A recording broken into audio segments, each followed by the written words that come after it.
Decía en el último Preguntas y Respuestas que aún tenía unas cuantas acumuladas y que repetiríamos pronto para solucionarlo. Pues bien, estamos repitiendo, pero no solucionándolo del todo, porque han llegado más, que ya responderemos en algún momento.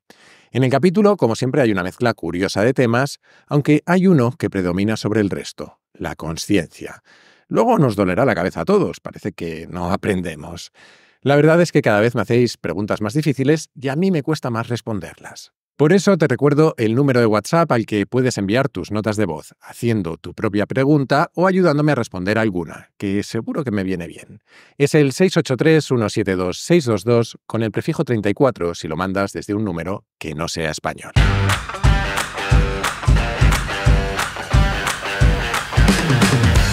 Soy Jaime Rodríguez de Santiago y esto es Kaizen, el podcast para mentes inquietas en el que te acerco a personas, a ideas y a técnicas fascinantes de las que aprender cada día.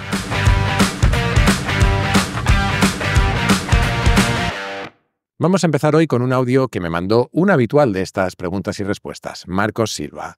Lo hizo hace bastante tiempo y la verdad es que no lo había puesto aún por aquí, pero me he acordado de él estos días por un par de preguntas que me han hecho otros oyentes por otros canales y así aprovecho para responder todas en una.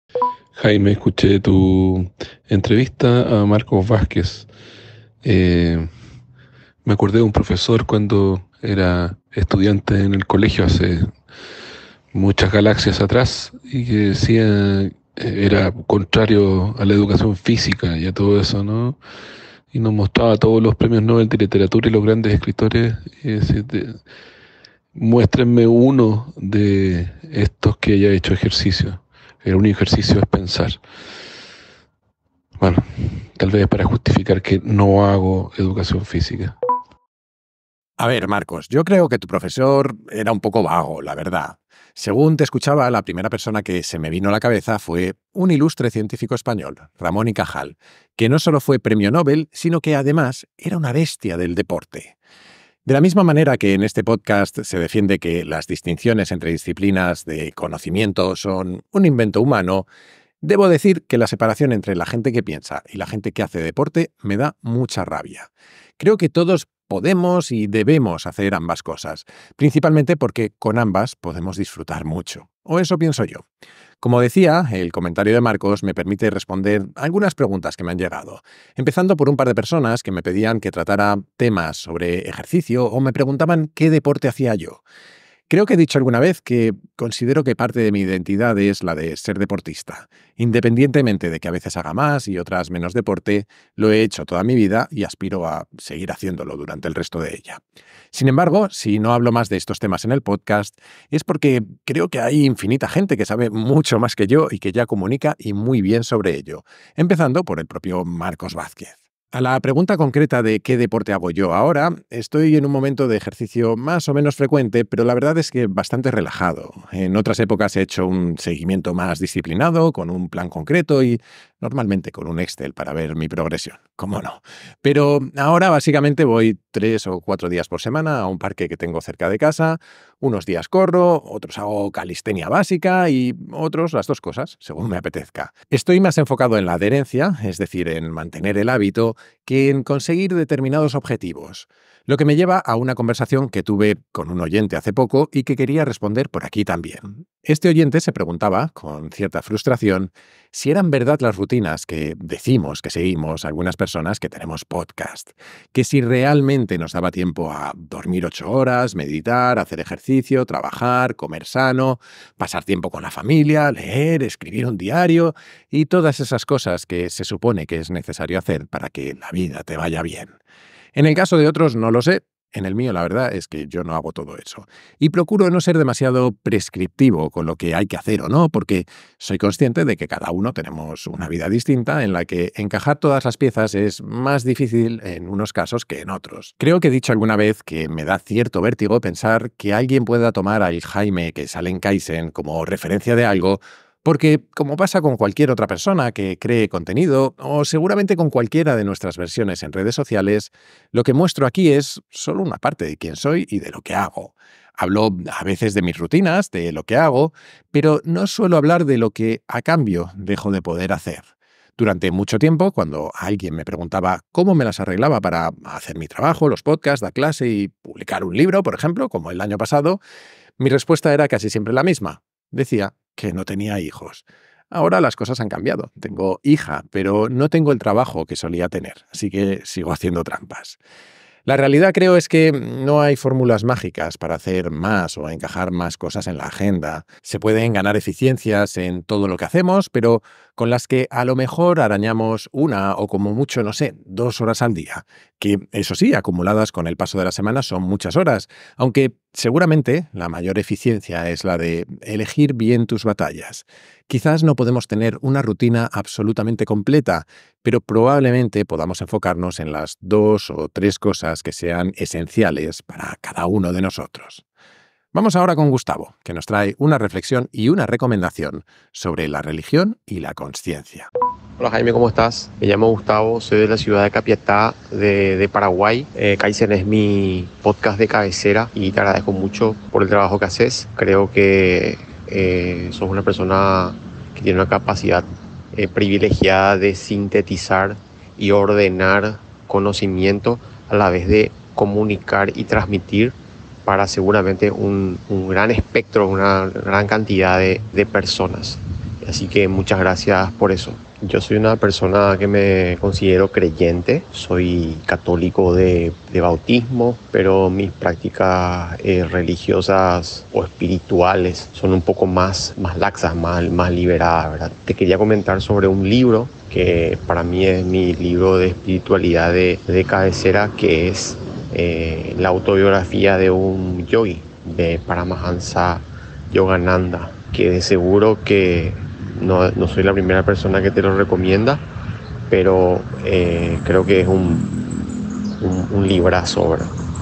Creo que a efectos prácticos tu análisis o tu concepto de la religión y de la existencia o no de Dios es de la dualidad cuerpo-mente puede ser real, porque en esta realidad de las cuales somos conscientes y tenemos capacidad de percibir, no somos conscientes de vidas pasadas o otras realidades. Entonces, a efectos prácticos, mente y alma es lo mismo en cuanto a hardware y software, pero yo creo que eso limitaría, o considerar que eso es absoluto o real, limitaría posibilidades, la potencialidad de la mente o el alma de seguir comprendiendo y seguir evolucionando en ese conocimiento, en esa creación del Dios, como bien lo hiciste en este capítulo que acabo de escuchar, en el cual los dioses fueron evolucionando de acuerdo a las culturas que fueron prevaleciendo, ¿verdad? Entonces, ¿qué tal si nosotros somos lo que vamos evolucionando al punto que vamos convergiendo hacia conocimiento? Cada vez más cosas se transforman en ciencia, cada vez cosas que eran divinas se van transformando más en ciencia porque alcanzamos conocimiento. Entonces, de por ahí, ¿el Dios existe? ¿O existe algo que nosotros en este nivel evolutivo no somos capaces de comprender y que probablemente, tomando la conciencia que somos capaces de tener y buscándolo, podríamos llegar? Entonces, de repente esa es mi reflexión. De vuelta, muchísimas gracias por tu podcast. Muchas gracias, siempre recomiendo tu podcast y siempre comparto con amigos. Si te soy sincero, Gustavo, no estoy seguro de haber entendido del todo tu razonamiento sobre esa vinculación del alma y la mente y esa convergencia de nuestro conocimiento, pero me has suscitado algunas reflexiones rápidas que voy a contar por si sirven para abrir otros debates. Como ya he dicho alguna vez, en lo relativo a la religión, mi postura es que me cuesta profundamente no ver huellas humanas en todas las religiones que conozco, y eso me hace sospechar que, de existir un Dios, seguramente no se parezca a lo que cuenta ninguna de ellas. Eso si analizo el tema desde los humanos hacia Dios, pero si lo analizo al revés, desde un posible Dios a los humanos, me pasa algo similar. Pienso que, por definición, un Dios capaz de crearlo todo y de poderlo todo debería ser inabarcable para la mente humana. Debería ser algo inexplicable e imposible de entender. Así que, lo mire por donde lo mire, me cuesta mucho identificarme con ninguna religión. Partiendo de esa perspectiva, cuando me planteo si existe o no un Dios, entendido como un ente capaz de todo, Lo cierto es que me es imposible saberlo, pero me queda la sensación de que da igual, porque si sigo con mi razonamiento de existir y ser tan distinto a lo que dicen las religiones, a efectos prácticos me resulta indistinguible de un Big Bang, por ejemplo.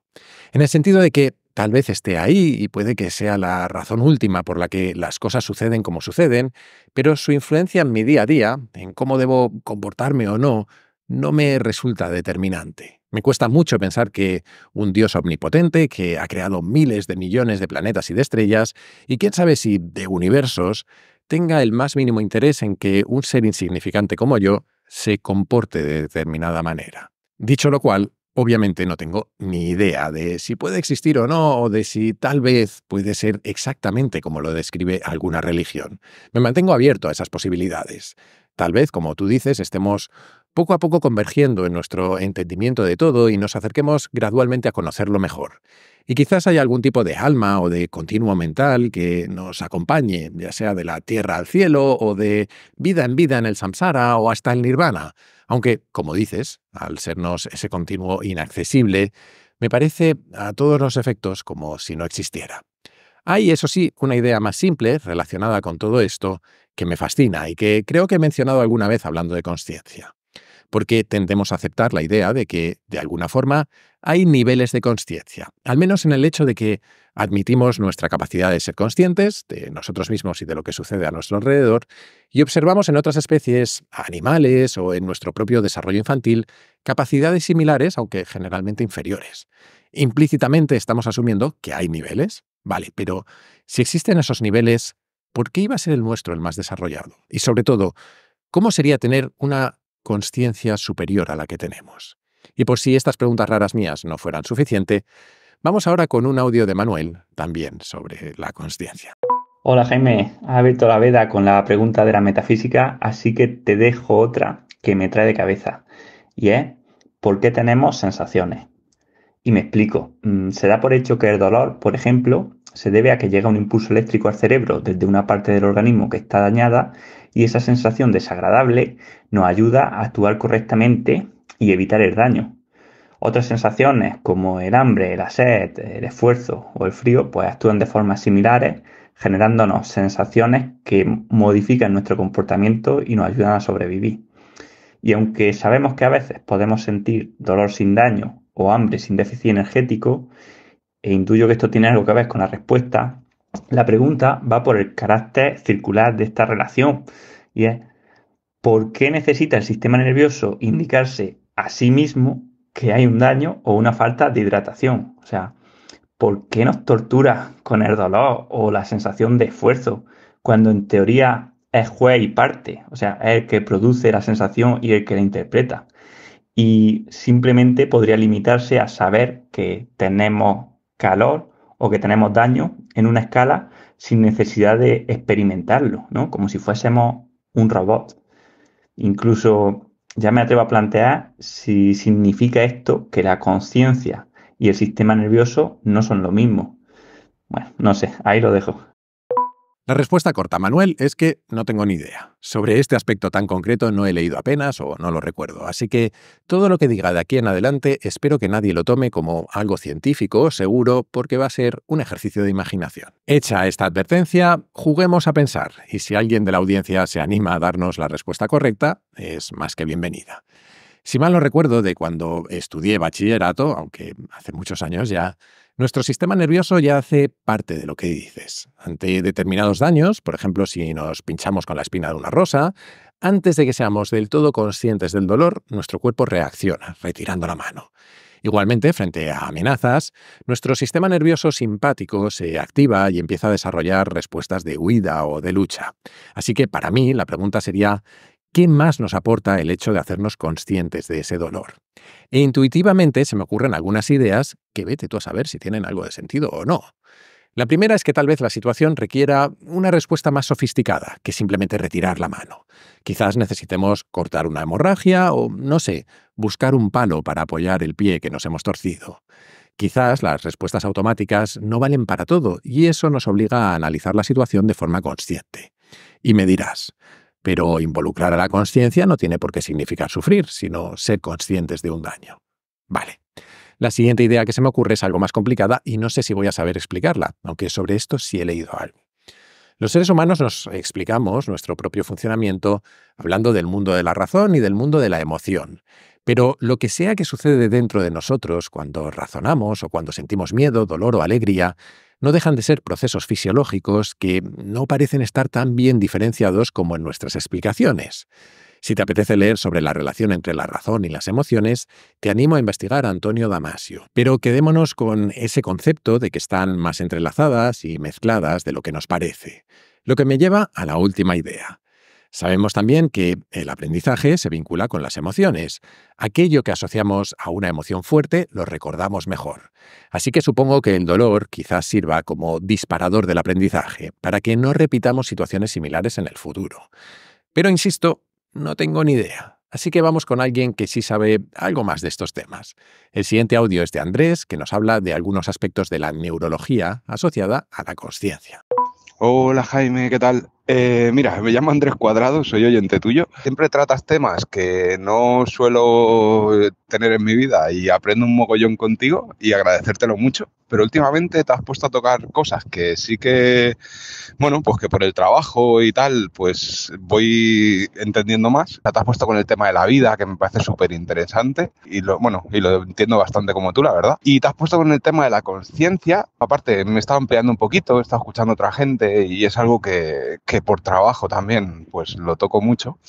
Y quería aportar un pequeño granito de arena, a ver qué os parece. Habláis mucho desde la parte consciente y el inconsciente a nivel neurofisiológico, que es lo que yo más trato, es súper importante. Es decir, en el cerebro o en el encéfalo, por así decir, la actividad del sistema nervioso de la parte inconsciente, es decir, toda esta parte extrapiramidal, la gestión de la información de las vísceras, del corazón, de los intestinos, todo esto ocupa un porcentaje súper importante de la actividad neurológica de base. Es decir, como que el ser humano se mueve a un 80% con este tipo de actividad. El porcentaje es aproximado, para que entendáis un poco la proporción. Entonces, claro, toda esta gestión de toda esta información y del estado del cuerpo condiciona mucho a la parte consciente. Es decir, el consciente se enciende, tú te das cuenta de algo cuando llega a tu corteza insular.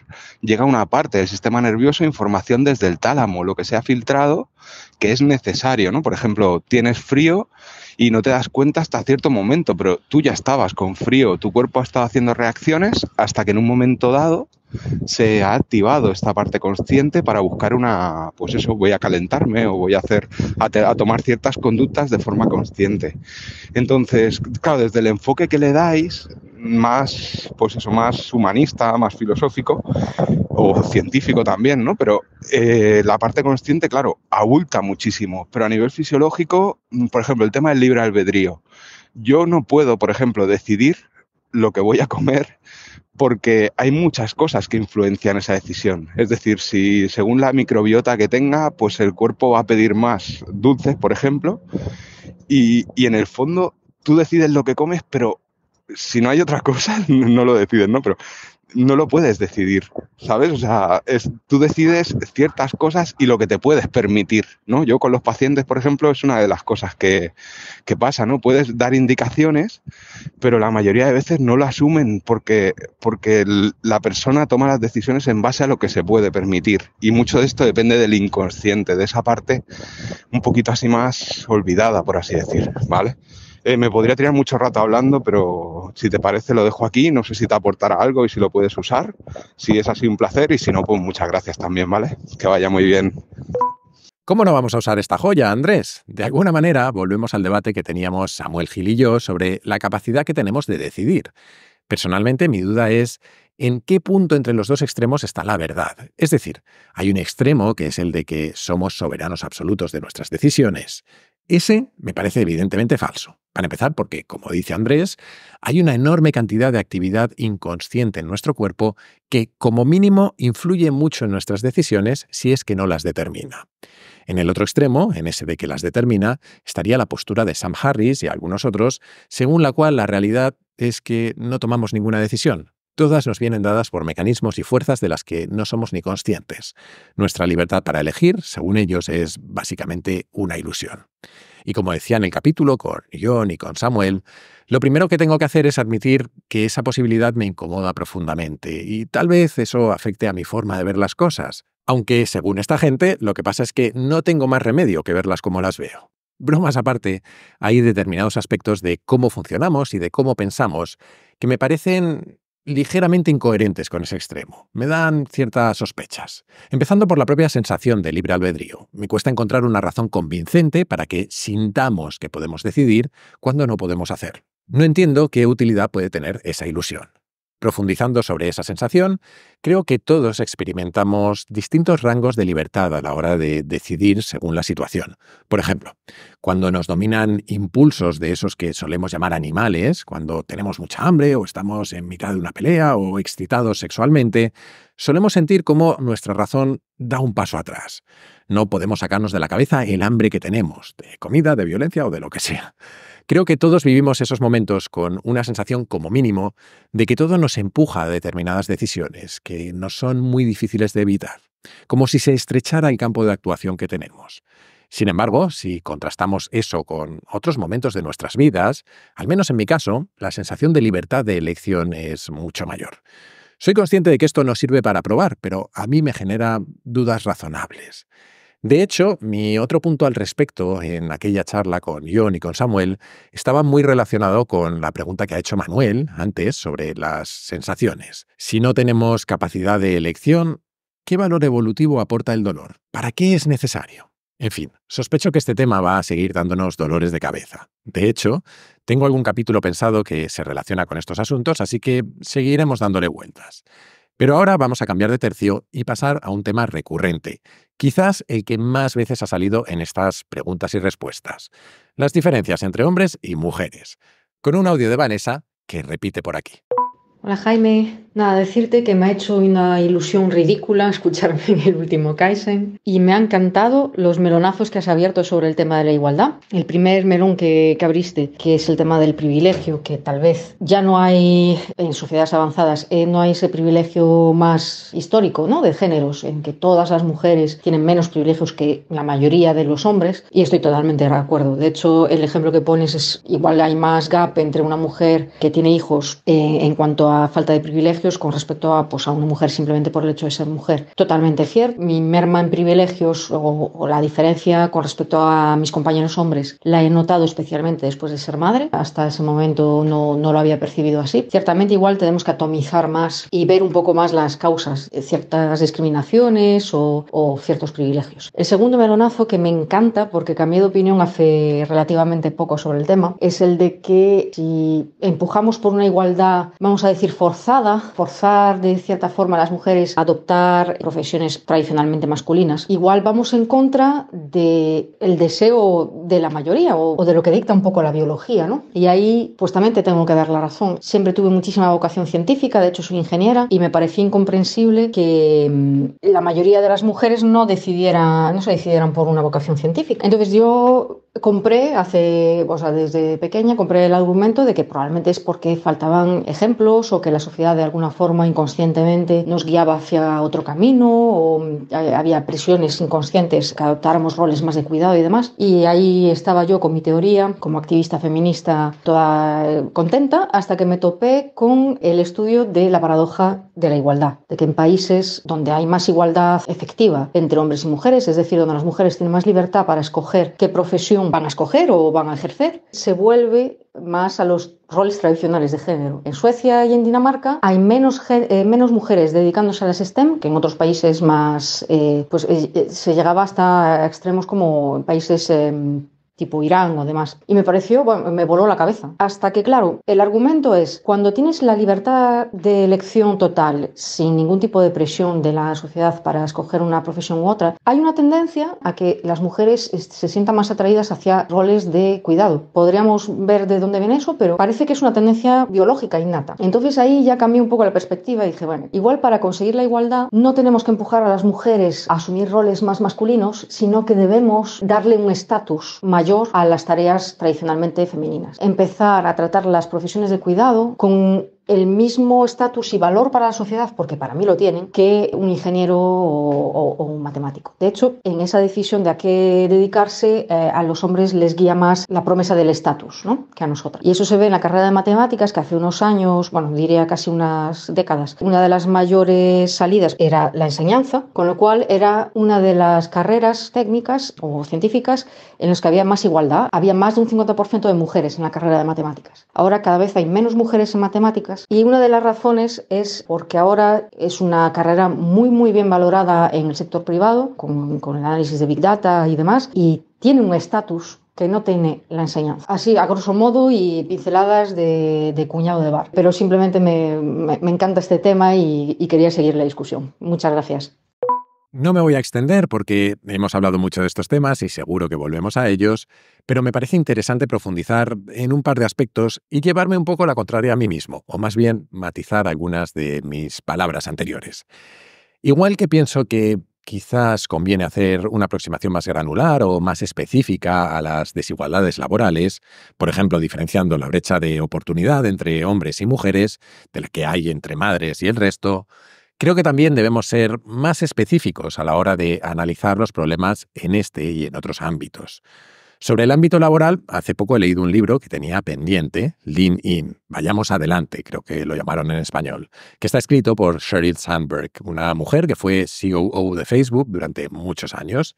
Y sé que es un libro con el que muchas mujeres no están de acuerdo, pero si lo menciono no es tanto por las ideas que defiende, aunque a mí me parecen en general pragmáticas y razonables, sino por algunos de los experimentos que cuenta. Por ejemplo, cómo tanto hombres como mujeres tendemos a minusvalorar las capacidades de las mujeres o a rechazar en ellas los mismos comportamientos que valoramos positivamente en hombres a la hora de liderar o progresar en el trabajo, lo que me lleva a pensar que mucha de la tarea que tenemos por delante para lograr una igualdad real de oportunidades tiene que ser sobre esos aspectos menos conscientes, que puede que nazcan de cómo nos educa la sociedad, pero tampoco estoy seguro. Y para eso, de nuevo, creo que la concreción en el problema es fundamental.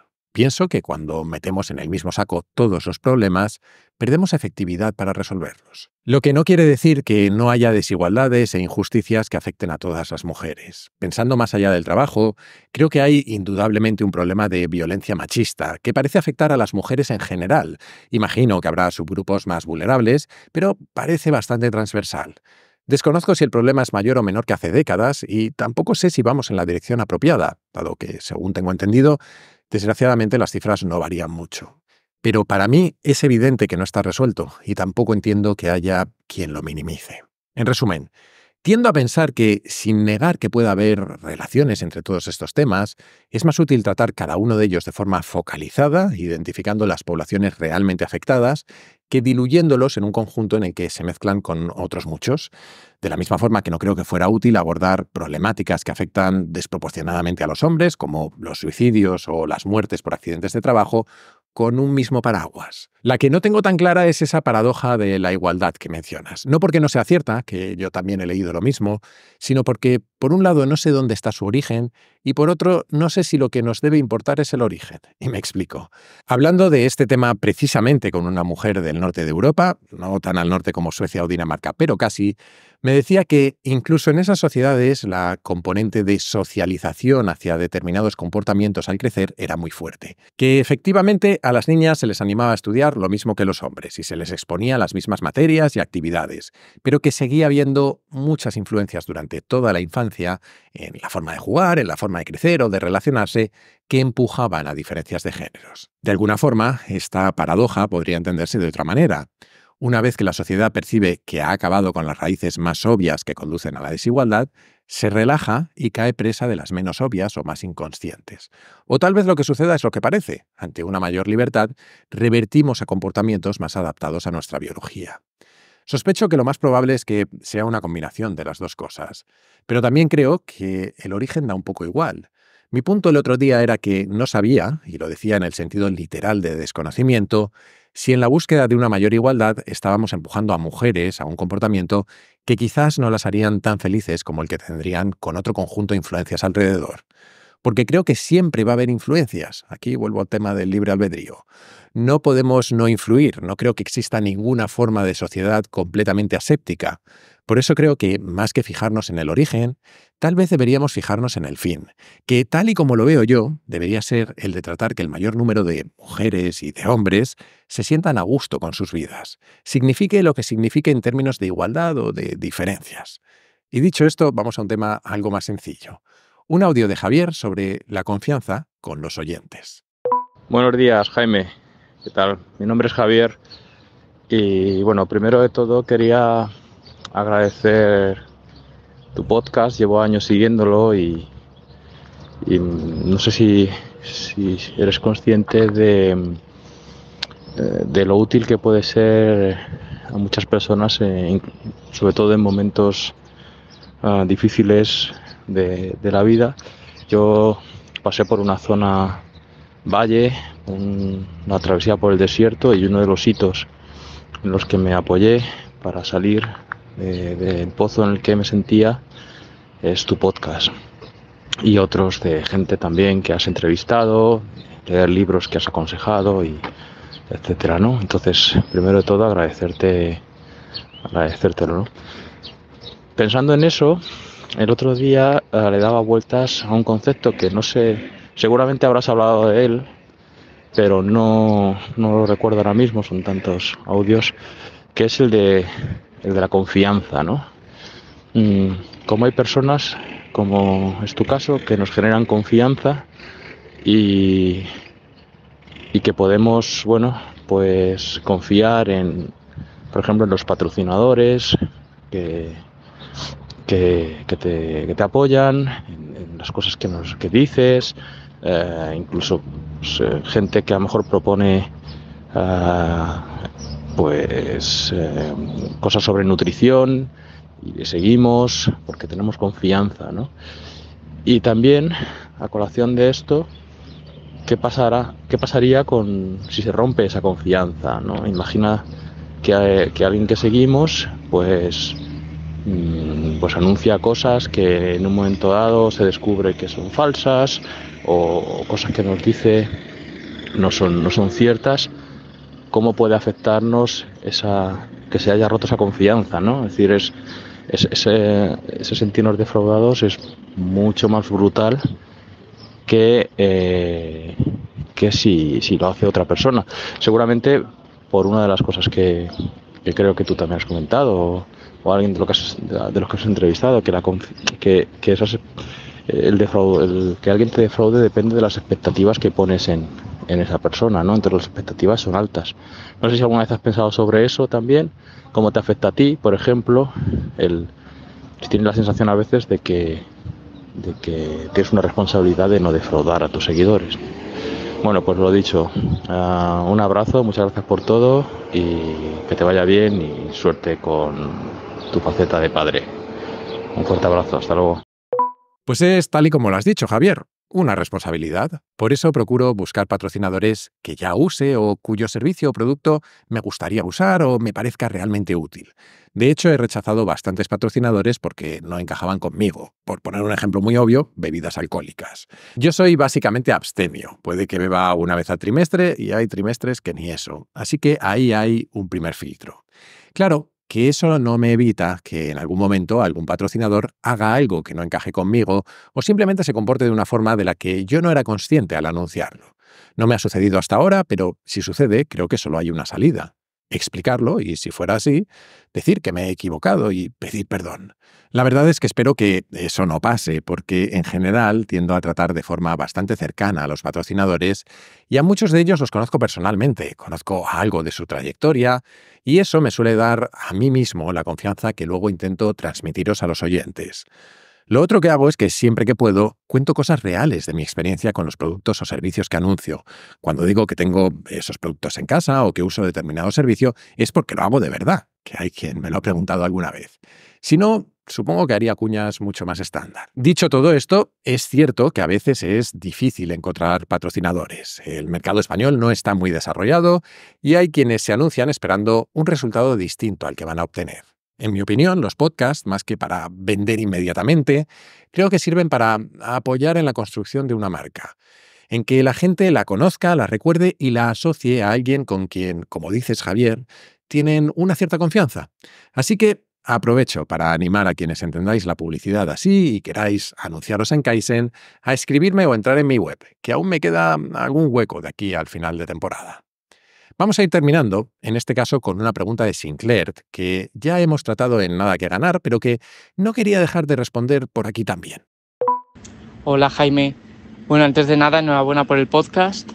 La pregunta que te voy a hacer, tenía ocasión de haberla hecho en la grabación que hicisteis del podcast Nada que Ganar, en el espacio Telefónica, porque bueno, me hubiera gustado saber la respuesta también de Cristina y de Javier Recuenco, pero no tuve ocasión. La pregunta básicamente es, o se basa en cómo las sociedades van progresando y cómo sociedades futuras pueden valorar comportamientos o normas de sociedades pasadas. De igual forma que cuando pensamos en hace siglos la falta de sufragio universal o hace todavía más tiempo pues la presencia de la esclavitud y cómo era normal, por ejemplo, que esas dos barbaridades fueran comunes en diferentes sociedades, ¿qué cosas que hacemos hoy en día las personas del año 2400, 2500 echarán la vista atrás y pensarán qué bárbaros, cómo eran capaces de hacer esto? Vaya tela. Bueno, pues nada, quiero saber un poco tu opinión, qué cosas se te pueden ocurrir. Yo tengo mi opinión, las mías, pero bueno, quiero saber tu opinión al respecto. Nada más, un saludo. No sé si lo escucharías, pero le planteé esta pregunta a Chris y a Javi en un capítulo. Creo que fue en el especial de Navidad que hicimos en directo, pero no estoy seguro. Si la he rescatado es porque me parece que aún puede dar juego y porque, además, me permite hablar de algo que me preocupa un poco sobre cómo tratamos el pasado. Pero vamos por partes. A tu pregunta se me ocurren varias respuestas, desde la frivolidad con la que hablamos a veces de cosas como el cambio climático, a cómo tratamos a los animales que usamos para alimentarnos, o la que creo que dije yo en Nada que Ganar, lo que somos capaces de contaminar para tener alimentos más baratos, trayéndolos desde la otra punta del mundo. Pero estas son más o menos obvias, creo, y tú preguntas por el año 2400 o 2500. De aquí a entonces las cosas pueden haber cambiado muchísimo. Pienso que en esos 400 o 500 años que nos separan de entonces, el mundo y la propia humanidad podemos haber cambiado mucho más de lo que lo hemos hecho desde que los primeros humanos empezaron a caminar sobre la Tierra hasta ahora. De hecho, no me parece descabellado que para entonces no seamos exactamente humanos. A esos humanos o lo que sea del futuro, tal vez les parezca aberrante trabajar 40 horas por semana. O simplemente trabajar. O no sé, que permitamos que haya gente que se muera de hambre, o la manera en la que tratamos algunas enfermedades, o el simple hecho de que muramos de vejez. Quizás todo se parezca a la peli de Demolition Man y los retretes se manejen con 3 conchas marinas, por no hablar de lo del sexo, claro. Eso respecto a tu pregunta, que además me ha suscitado una pequeña reflexión sobre cómo miramos nosotros el pasado y que no tiene nada que ver con lo que tú preguntabas, la verdad. Es una pequeña pataleta personal que no va a ser tampoco especialmente original, pero es que creo que tendemos a un presentismo moral un poco hipócrita y absurdo. Censuramos la manera de comportarse de nuestros ancestros, sus guerras, sus conquistas, su forma de vivir, a veces hasta la forma de escribir o de hablar. Cambiamos cuentos, novelas y películas para adaptarlas a la forma de pensar de nuestra época, sin pararnos ni un momento a pensar que, de haber vivido en aquellos tiempos, seguramente todos nos habríamos comportado o expresado igual, que no nos habría importado lo más mínimo cosas que nos indignan ferozmente vistas desde ahora. Esto no significa que no podamos señalarlas o criticarlas, pero cuando nos da por llenar la historia de tachones, por cancelar a la gente que murió hace siglos, creo que nos tratamos de una manera algo infantil a nosotros mismos, como si no fuéramos lo suficientemente inteligentes para distinguir lo que está bien y lo que está mal, y comprender a la vez que, para aprender del pasado, conviene no borrarlo.